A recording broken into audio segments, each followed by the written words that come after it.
ഈശോയിൽ പ്രിയപ്പെട്ടവരെ, അപ്പസ്തോല പ്രവർത്തനങ്ങൾ 1-ാം അധ്യായം 8-ാം തിരുവചനത്തിൽ ഇപ്രകാരം കാണുന്നു: എന്നാൽ പരിശുദ്ധാത്മാവ് നിങ്ങളുടെ മേൽ വന്നു കഴിയുമ്പോൾ നിങ്ങൾ ശക്തി പ്രാപിക്കും.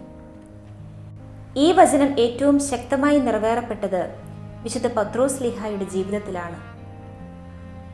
ഒരു സാധാരണ മത്സ്യത്തൊഴിലാളിയായിരുന്ന പത്രോസ് ഭയന്നോടിയ മനുഷ്യനായിരുന്നു.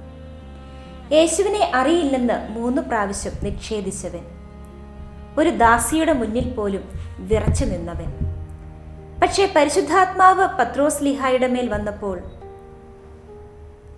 സ്ലീഹ ആയിരങ്ങളോട് ധൈര്യത്തോടെ ഈശോയെ പറ്റി പ്രസംഗിച്ചു.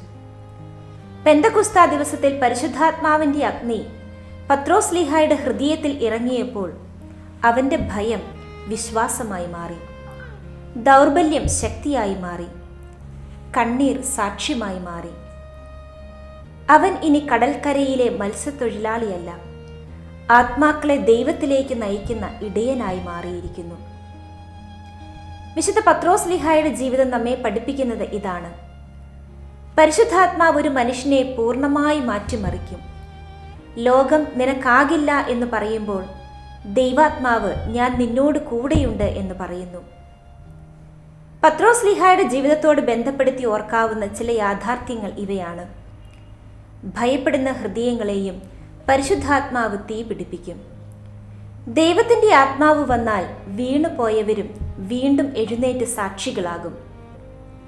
പത്രോസ്ലീഹായെ പോലെ ഈശോയെ നിഷേധിച്ചാലും പരിശുദ്ധാത്മാവ് നമ്മെ വീണ്ടും ദൈവത്തിൻ്റെ കരങ്ങളിലെ ഉപകരണങ്ങളാക്കി മാറ്റും.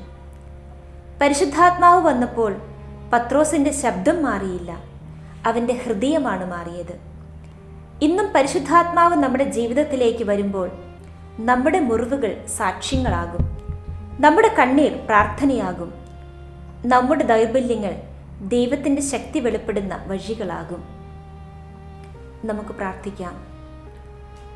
പരിശുദ്ധാത്മാവായ ദൈവമേ, ജീവിത വഴിത്താരകളിൽ ഞങ്ങളും ഭയപ്പെട്ടു പോകുന്നവരാണ്. പത്രോസ്ലീഹായെ പോലെ അങ്ങയെ നിഷേധിച്ചിട്ടുണ്ട്, അങ്ങിൽ നിന്ന് ഓടി അകന്നിട്ടുണ്ട്. പരിശുദ്ധാത്മാവേ, ഈശോയിലേക്ക് വീണ്ടും കടന്നു വരുവാനും ഞങ്ങളുടെ മുറിവുകളെല്ലാം തിരുമുറിവുകളാക്കി ഈശോയ്ക്ക് സാക്ഷികളാകുവാനും ഞങ്ങളെ സഹായിക്കണമേ.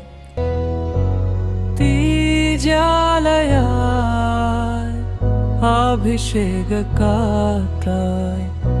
പരിശുദ്ധാത്മാവേ,